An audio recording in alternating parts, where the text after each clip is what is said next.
Buenas tardes para unas, noches para otras, bienvenidas todas. Gracias, Padre, porque eres perfectamente fiel. Nunca olvidas, nunca fallas, y mucho menos retiras una promesa. Has prometido que cuando tu pueblo se reúna en tu nombre, tu presencia estará con nosotros. Hoy presento a mis hermanas esta cápsula de gramática y que seas tú, Señor, guiándome para accionar como a ti te gusta. Y juntas crezcamos en conocimiento para entender mejor lo que está en tu escritura y crecer también en la gracia de nuestro Señor y Salvador Yeshua. Amén y amén. Voy a iniciar esta cápsula con unos versículos que hablan del momento en que el hombre tomó la decisión de construir una torre llamada Babel. En Génesis 11:4 dice, y dijeron, venid, construyámonos una ciudad y una torre con una representación de los cielos, y hagámonos un nombre, no sea que seamos esparcidos por la faz de la tierra.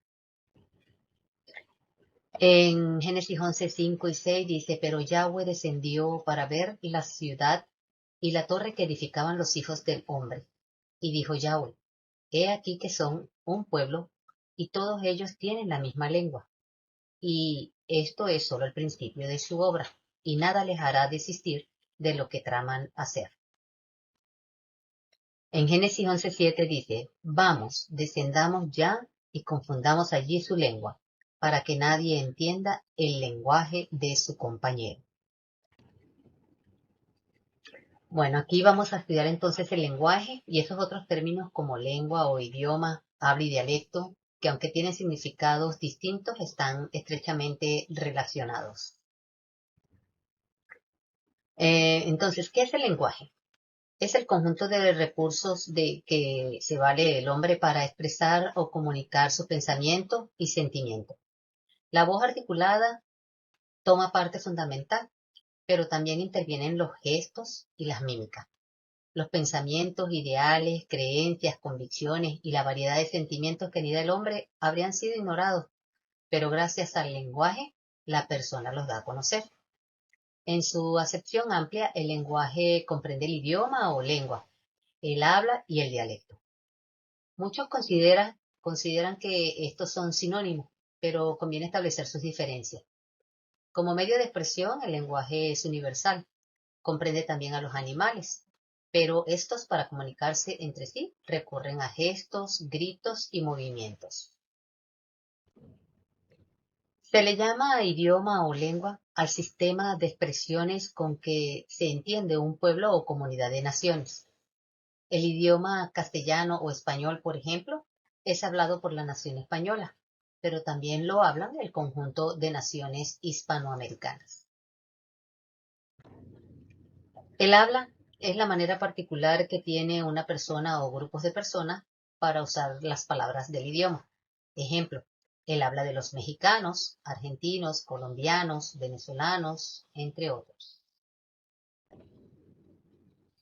Un dialecto es la forma particular como un idioma se manifiesta en una zona o región. Así, distintos países pueden hablar la misma lengua, pero con dialectos diferentes.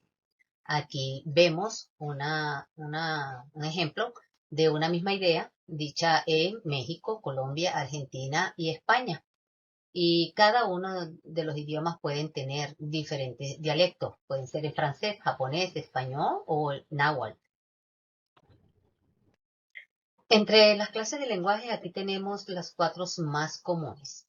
En atención a los seres vivos, por la forma como aparece, por su estructura y evolución y por su uso. En atención a los seres vivos tenemos el lenguaje humano, el más hermoso y más evolucionado. Ese es patrimonio exclusivo del hombre. Y el de los animales, que se adecua al instinto o conducta de cada especie. Estos emiten gritos especiales y diferentes según sus necesidades y estados de ánimo. En la forma como aparece, tenemos el natural, que en los animales se manifiesta a través de gritos instintivos y espontáneos. Y si es en nosotros los seres humanos, lo manifestamos a través de las emociones o sentimientos, o también a través de voces interjectivas, que expresan alegría, enfado o dolor. Tenemos también el convencional, que es el fruto del acuerdo de los hombres, por ejemplo, el lenguaje de las flores, el de los banderines, señales con luces, el lenguaje informático, etcétera. Por su estructura gramatical y evolución, están las lenguas aislantes, también llamadas analíticas. Son las más imperfectas, las primeras en aparecer y en reciente evolución. Sus palabras son meramente raíces de una sílaba que se usan para formar oraciones mediante la yuxtaposición, es decir, aproximación. Ejemplo de este tipo de lengua tenemos el chino clásico, el vietnamita, el indonesio. Ahí tenemos en la diapositiva un ejemplo del vietnamita. Las lenguas aglutinantes o sintéticas, que son aquellas que unen las raíces con los afijos, es decir, prefijos y sufijos. Dicho con otras palabras, son aquellas que forman una sola palabra a partir de varios elementos con significados individuales y fijos. Ejemplo, tenemos el turco, el japonés, el finlandés, el aymara quechua. Este idioma es de América del Sur, hablado por más de 2 millones de personas en la región andina de Bolivia, Perú, Chile y Argentina.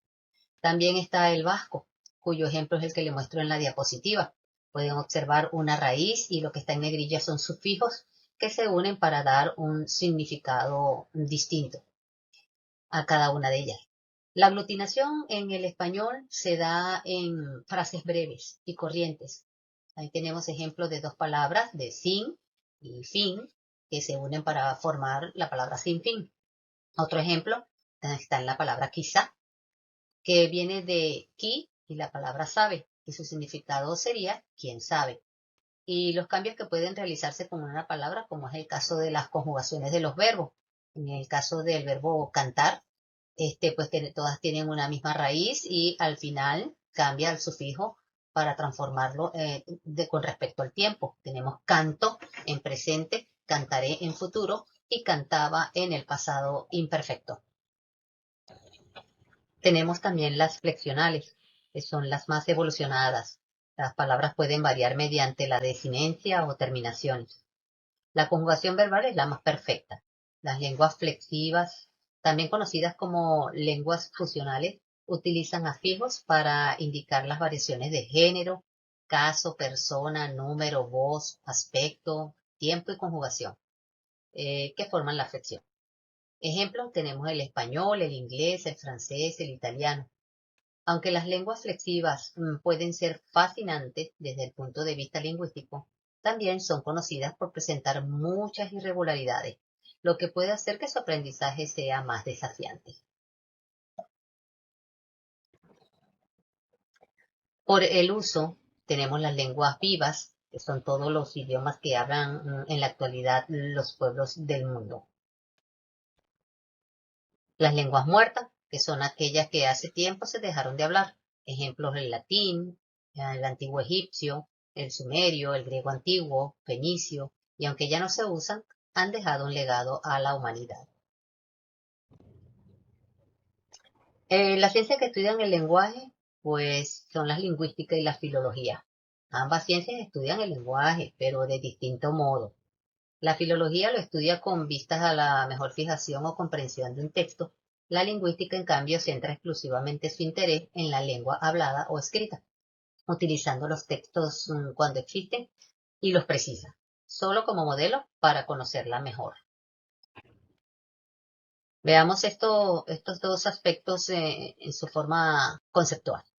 La lingüística es la ciencia que estudia el lenguaje.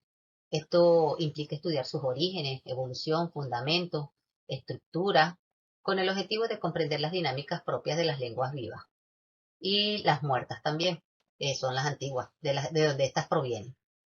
Mientras que la filología, pues es la disciplina que estudia los textos escritos como una vía de acceso hacia el lenguaje y la cultura de sus autores.